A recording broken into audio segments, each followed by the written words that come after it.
Sinampahan ng reklamong plunder o pandarambong sa ombudsman si Vice President Jejomar Binay, pati ang kanyang anak na si Makati Mayor Junjun Binay.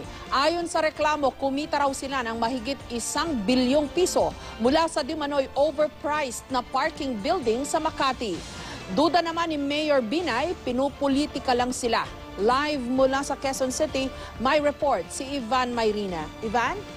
Yes, Jessica, kung si Makati Mayor Junjun Binay nga ang tatanungin, walang ibang motibo sa likod ng plunder charge na ito kundi politika at ang planong pagtakbo bilang Pangulo ng kanyang ama sa 2016.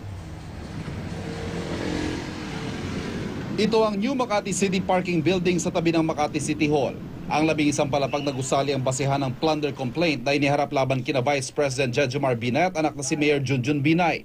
Ang reklamo ay sinampa kanina sa ombudsman ni Atty. Renato Bondal, dating kapitan sa Barangay Palanan sa Makati, at Ching Enciso, isa ring dating barangay captain sa Makati. Idinetalye nilang umani overpricing sa gusali na sinimulang itayo taong 2007 noong mayor pa ang vice-presidente. Kalakip sa reklamo ni Bondal at Enciso, ang dokumentong ito mula umano sa National Statistics Office kung saan nakasaad ang average cost ng construction noong 2008. Kung mumultiplyin mo yung 8,000 plus sa 31,900 square meters, ang lalabas na dapat halaga lang yan ay 225 million.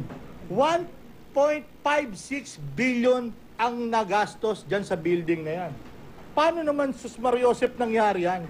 Isinama rin nila sa reklamo ang mga nakaupong konsehal mula 2007 hanggang 2013 na nag-aproba ng pondo para rito.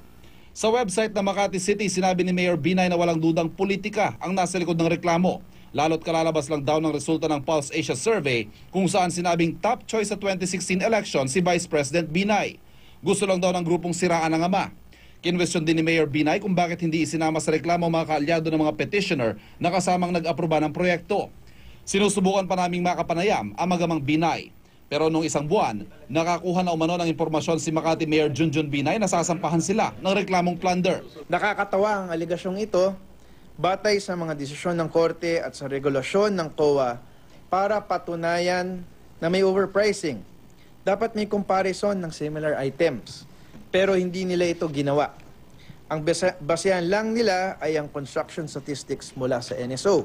Ang nagreklamong si Bondal ang tinalong kandidato sa pagka-mayor ni Binay noong 2013 elections. Pero sabi niya, wala raw motibong politika sa kanilang reklamo. Hindi raw nila agad naiharap ang reklamo dahil nangalap pa sila ng ebidensya.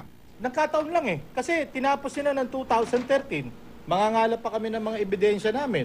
So, di ako nagkakamali. November sila nag-inaugurate pa ng building na yun Kaya natural lang na pagkatapos pag-aralan, hindi naman kami pwedeng magsampa ng isang demandang hindi didikit. Matinding katauhan ng taong aming sinasampahan. Jessica, nagpahiwatig pa itong si Kapitan Ching Enciso na itong Makati City Parking Building ay tip of the iceberg lamang, ika nga. Dahil kung nagawa nila ito o nagawa ng mga Binay ito sa isang parking building, ano pa raw kaya ang nagawa nila sa mga barangay hall, sa mga paaralan at sa mga pampublikong ospital sa lungsod ng Makati, Jessica? Maraming salamat sa iyo, Ivan Mayrina.